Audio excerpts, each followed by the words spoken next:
নমস্কাৰ এই মুহূৰ্তত জনাইছো অসমৰ প্ৰত্যেকগৰাকী জনসাধাৰণৰ বাবে কেইবাটাও গুৰুত্বপূৰ্ণ খবৰ। আজি হৈছে 26 ছেপ্টেম্বৰ। আজিৰ দিনটোতে অসমৰ লগতে ভাৰতবৰ্ষৰ বিভিন্ন প্ৰান্তৰ পৰা কেইবাটাও গুৰুত্বপূৰ্ণ খবৰ যুগুত কৰা হৈছে।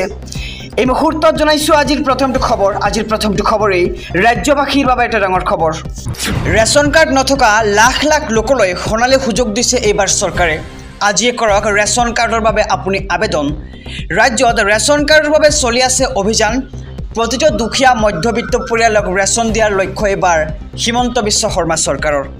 নতুনকৈ প্ৰায় 20 লাখ লোকে লাভ কৰিব ৰেচন কাৰ্ড আৰু বছৰি 4 লাখতকৈ কম উপাৰ্জন কৰা পৰিয়ালক দিব এইবাৰ ৰেচন কাৰ্ড ৰাজ্য চৰকাৰে।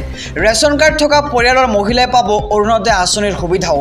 আৰু অহা 15 অক্টোবৰৰ ভিতৰত কৰিব লাগিব আপুনি আবেদন। আবেদনৰ বাবে বাধ্যতামূলক হ'ব আপোনাৰ আধাৰ কাৰ্ড, লগতে আবেদনৰ বাবে লাগিব ভোটাৰ কাৰ্ড, বেংক একাউণ্টৰ সবিশেষ, লগতে পৰিয়ালৰ সদস্যৰ ফটো লাগিব আপোনাৰ আবেদন কৰোঁতে। আৰু আবেদন কৰিবলৈ আপুনি লগইন কৰক pds.assam.gov.in ৱেবছাইটত, আৰু তাতে উপলব্ধ হ'ব আপোনাৰ আবেদন পত্ৰ। আৰু জিলা মহকুমাৰ খাদ্য ৰাজহুৱা বিতৰণ গ্ৰাহক পৰিক্ৰমা বিভাগৰ কাৰ্যালয়ত পাব আপুনি এই পত্ৰসমূহ। আৰু সবিশেষ জানিবলৈ যোগাযোগ কৰক 180034533611 নম্বৰত। আৰু এটা নম্বৰ মুকলি কৰা হৈছে 180034553588 নম্বৰ। আৰু নম্বৰটো আপুনি সবিশেষ জানিব পাৰে এই ৰেচন কাৰ্ডৰ আবেদন প্ৰক্ৰিয়াৰ বিষয়ে। আৰু ৰেচন কাৰ্ড নথকা লোকক এইবাৰ সোণালী সুযোগ দিছে চৰকাৰে, কিয়নো এইবাৰ ৰাজ্যত আৰম্ভ হৈছে নতুন ৰেচন কাৰ্ডৰ আবেদন। লাখ লাখ ছাত্ৰ ছাত্ৰীক নতুনকৈ চাইকেল দিব এইবাৰ চৰকাৰে। কেবিনেট বৈঠকৰ অন্তত হিমন্ত বিশ্ব শৰ্মা চৰকাৰৰ এক বৃহৎ ঘোষণা। 3,23,640 গৰাকী শিক্ষাৰ্থীক প্ৰদান কৰা হ'ব চাইকেল আৰু 148 কোটিৰো অধিক টকা আবণ্টন এইবাৰ ৰাজ্য চৰকাৰৰ। নৱম শ্ৰেণীৰ ছাত্ৰ ছাত্ৰীৰ বাবে এই ঘোষণা কৰিছে চৰকাৰে। আৰু লাখ লাখ ছাত্ৰ ছাত্ৰীক নতুনকৈ চাইকেল দিব এইবাৰ চৰকাৰে। কেবিনেট বৈঠকৰ অন্তত হিমন্ত বিশ্ব শৰ্মা চৰকাৰৰ বৃহৎ ঘোষণা। 3,23,640 গৰাকী শিক্ষাৰ্থীক প্ৰদান কৰা হ'ব চাইকেল আৰু 148 কোটিৰো অধিক টকা আবণ্টন এইবাৰ চৰকাৰৰ। আৰু নৱম শ্ৰেণীৰ ছাত্ৰ ছাত্ৰীৰ বাবে এই ঘোষণা কৰিছে ৰাজ্য চৰকাৰে। এই মুহূৰ্তত জনাইছোঁ আজিৰ তৃতীয় নম্বৰ খবৰটো। প্ৰচণ্ড গৰমৰ পিছত ৰাজ্যত বতৰ লৈছে কাল ৰূপ। 26 ছেপ্টেম্বৰলৈকে ৰাজ্যত হ'ব মুছলধাৰ বৰষুণ। বতৰ বিজ্ঞান কেন্দ্ৰই জাৰি কৰিছে এলাৰ্ট।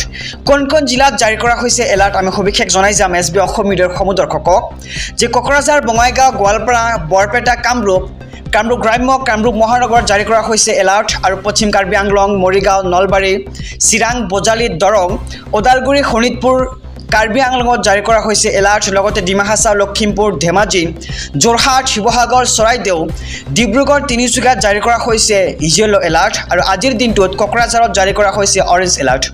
আৰু 26 ছেপ্টেম্বৰত ধুবুৰী আৰু বঙাইগাঁৱত হ'ব ধাৰাসাৰ বৰষুণ। আৰু কাল ঘূৰ্ণি য়াগিৰ প্ৰভাৱ পৰিব উত্তৰ পূব তথা ৰাজ্যসমূহত। চৰকাৰৰ বৃহৎ ঘোষণা।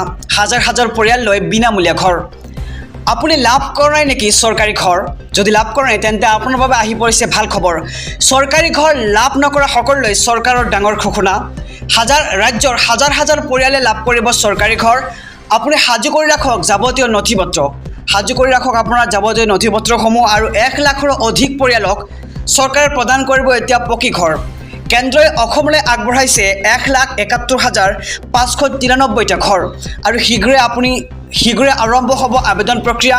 আৰু তালিকাত নাম অহাৰ পিছতেই একাউণ্টত সোমাব ঘৰ নিৰ্মাণৰ টকা। আৰু কোনো দুৰ্নীতি নোহোৱাকৈ হিতাধিকাৰীলৈ টকা পঠাব এইবাৰ চৰকাৰে। আৰু সাজু কৰি ৰাখক পান কাৰ্ড, ভোটাৰ কাৰ্ড, আধাৰ কাৰ্ড আৰু বেংকৰ পাছবুক। আৰু PMAY ঘৰক লৈ হিমন্ত বিশ্ব শৰ্মা চৰকাৰৰ এই বৃহৎ ঘোষণা। আৰু আপুনি লাভ কৰে নেকি চৰকাৰী ঘৰ? তেন্তে আপোনাৰ বাবে আহি পৰিছে ভাল খবৰ।